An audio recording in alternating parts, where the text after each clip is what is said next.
Hi friends, welcome to my channel. நம்ம இன்னைக்கு என்ன பார்க்க போறோம்னா உருளைக்கிழங்கும் பச்சை பட்டாணியும் வச்சு பிரியாணி எப்படி செய்யறது தான் பார்க்க போறோம்.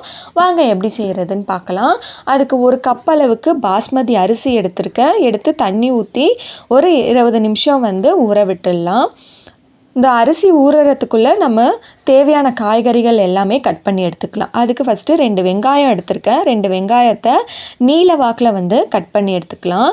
அது கூடவே ஒரு தக்காளியும் பொடிசா கட் பண்ணி எடுத்துக்கோங்க.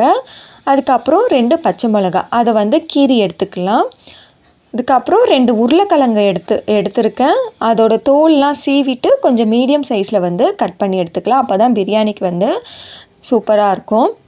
அது கூடவே ஒரு 1/2 கப் அளவுக்கு பச்சை பட்டாணி எடுத்து ஊற வச்சு எடுத்து வச்சுருக்கேன். அதுக்கப்புறம் ஒரு கைப்பிடி அளவு புதினா. இப்போ இந்த பிரியாணி செய்கிறதுக்கு ஒரு குக்கர் வச்சுக்கோங்க. குக்கர் ஹீட் ஆன பிறகு எண்ணெய் ஆட் பண்ணிக்கலாம். ஒரு 3 டேபிள் ஸ்பூன் அளவுக்கு. எண்ணெய் சூடான பிறகு பட்டை, லவங்கம், ஏலக்காய், கடல் பாசி, ஒரு பிரிஞ்சி இலை, ஒரு அன்னாச்சி பூ இது எல்லாமே நம்ம தாளிப்புக்கு ஆட் பண்ணிக்கலாம். ஆட் பண்ணிவிட்டு நல்லா பொரிஞ்ச பிறகு நம்ம பச்சை மிளகா, அது கூடவே கட் பண்ணி வச்சுருக்க வெங்காயம் இதெல்லாம் ஆட் பண்ணிவிட்டு நல்லா வதக்கி விட்டுக்கலாம். வெங்காயம் நல்லா வதங்கணும். வெங்காயம் நல்லா வதங்கின பிறகு இஞ்சி பூண்டு பேஸ்ட் எடுத்து வச்சுருக்கேன். ஸோ அந்த இஞ்சி பூண்டு பேஸ்ட்டும் ஒரு 2 டேபிள் ஸ்பூன் அளவுக்கு ஆட் பண்ணிக்கலாம். ஆட் பண்ணிவிட்டு நல்லா வதக்கி விட்டுக்கோங்க.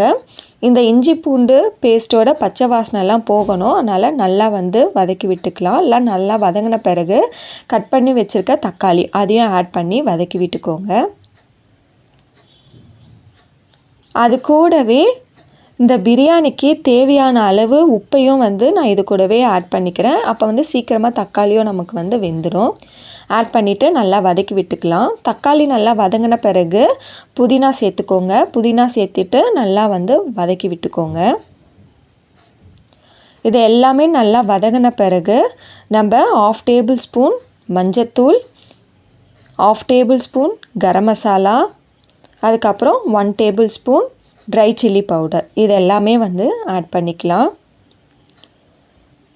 ஆட் பண்ணிவிட்டு நல்லா வதக்கி விட்டுக்கோங்க. அந்த மசாலாவோட பச்சை வாசனைலாம் நமக்கு போகணும். இது வதங்கின பிறகு 1 டேபிள் ஸ்பூன் கர்டு எடுத்து வச்சுருக்கேன். திக்கான கர்டு. ஸோ அதையும் ஆட் பண்ணிக்கோங்க. ஆட் பண்ணிவிட்டு நல்லா வதக்கி விட்டுக்கலாம். இந்த மசாலாவிலேருந்து ஆயில் பிரிஞ்சு வரணும். ஸோ இது மாதிரி பிரிஞ்சு வந்த பிறகு நம்ம கட் பண்ணி வச்சுருக்க உருளைக்கிழங்கு சேர்த்துட்டு அது கூடவே பச்சை பட்டாணியும் சேர்த்துக்கோங்க. சேர்த்துட்டு நல்லா வதக்கி விட்டுக்கலாம். இது மாதிரி நல்லா கலந்த பிறகு இப்போ 1 கப் அளவுக்கு பாஸ்மதி அரிசி எடுத்து வச்சுருக்கேன் இல்லையா, அதுக்கு 2 கப் அளவுக்கு தண்ணி ஆட் பண்ணிக்கிறேன். ஆட் பண்ணிவிட்டு நல்லா கலந்து விட்டுக்கோங்க. இது நல்லா கொதிக்கணும். நல்லா கொதித்த பிறகு நம்ம ஊற வச்சு கழுவி வச்சுருக்க பாஸ்மதி அரிசியை இது கூட சேர்த்துக்கலாம். சேர்த்துட்டு நல்லா கலந்து விட்டுக்கோங்க. கலந்து விட்டுட்டு டேஸ்ட் பார்த்துக்கோங்க. உப்பு கரெக்டாக இருந்தால் விட்டுருங்க. சப்போஸ் கம்மியாக இருந்ததுன்னா இந்த ஸ்டேஜில் ஆட் பண்ணிக்கோங்க. இப்போ எனக்கு கரெக்டாக இருக்குது. நல்லா கலந்து விட்டு குக்கர் மூடி விசில் போட்டுட்டு ஒரு 3 விசில் விட்டுடலாம். 3 விசில் வந்த பிறகு ஸ்டவ் ஆஃப் பண்ணிட்டு ஒரு 5 நிமிஷம் ரெஸ்ட்டில் விட்டுருங்க. விட்டுட்டு கேஸ்லாம் ரிலீஸ் ஆன பிறகு ஓப்பன் பண்ணி பார்த்துக்கலாம். இப்போ பாருங்கள், நம்மளோட உருளைக்கிழங்கு பட்டாணி பிரியாணி சூப்பராக ரெடி ஆகிடுச்சு. ஸோ இது நல்லா கலந்து விட்டுறாதீங்க. ஏன்னா அரிசி உடஞ்சிடும் நமக்கு சாதம். அதனால் சும்மா ஒரு ஓரமாக இது மாதிரி லைட்டாக எடுங்க. பாருங்கள் எவ்வளோ உதிரி உதிரியாக சூப்பராக இருக்குது. இதை கூட ஆனியன் ரைத்தா வச்சு சூடாக சர்வ் பண்ணுங்கள்.